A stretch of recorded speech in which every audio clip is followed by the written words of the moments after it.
Добро вечер во Кино Европа.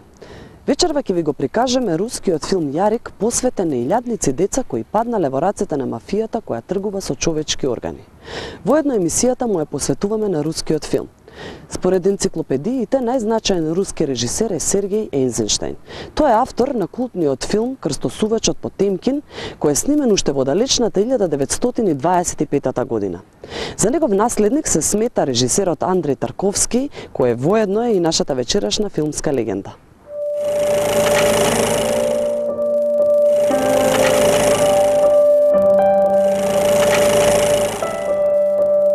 Јарик, која е снимена според вистинит настан. За овој нехуман однос кон децата и за филмот Јарик ќе зборуваме со Драги Змијанац од првата детска амбасада Мегеши.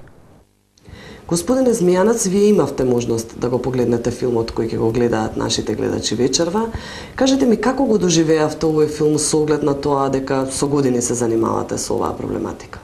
Филмот лично ме трогна, ме погоди од емотивен аспект како родител, но и како човек кој се занимава со заштита на правата на децата и нивниот најдобар интерес.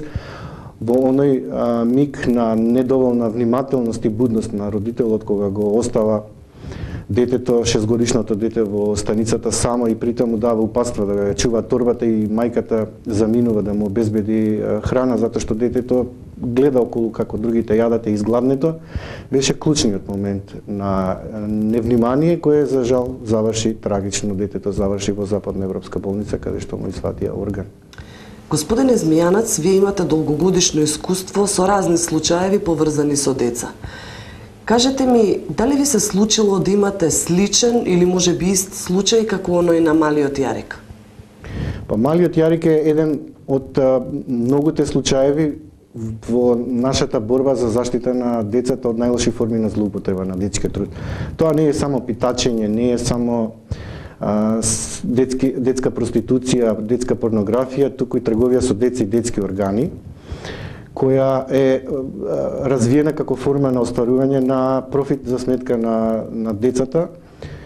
Јас повторно ќе кажам, бев чудо невиден кога забележав дека во тој филм многу актери ја играа улогата, имено бев изненаден дека 62.000 деца за изминативе 5 години биле жртва на трговија со деца, детски органи, притоа полицијата тоа го проследува и го одобрува.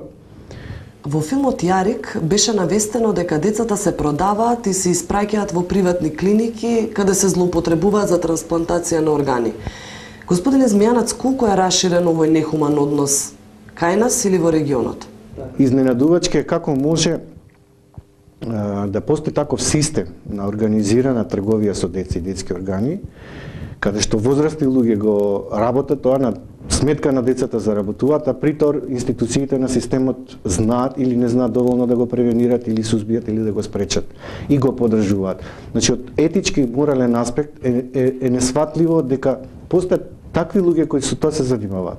А второ, невнимателноста на родителите во овој филм скапо ќе го чини малиот Јарик. Иако морам да нагласам, тука имаше еден актер кој можеше да му помогне на ова дете со слична судбина и поранешно дете без родител згрижен во институција, кој многу добро ги знаеше случувањата во руското општество. Верувам и во нашето општество постојат такви луѓе кои ги знаат каналите како што се случува, но неговата фасцинација и преокупација како да заработи преку коцка, комар, ја исклучи можноста на последен момент му помогне на детето и на вистина кога детето требаше да замине во друга земја, односно да се изврши таа трансплантација, беше трагично за него како човек кој на вистина можеше да спаси еден детски живот. Ми преостанува уште да ве поканам да останете со нас и заедно да ја погледнеме приказната за малиот Јарик.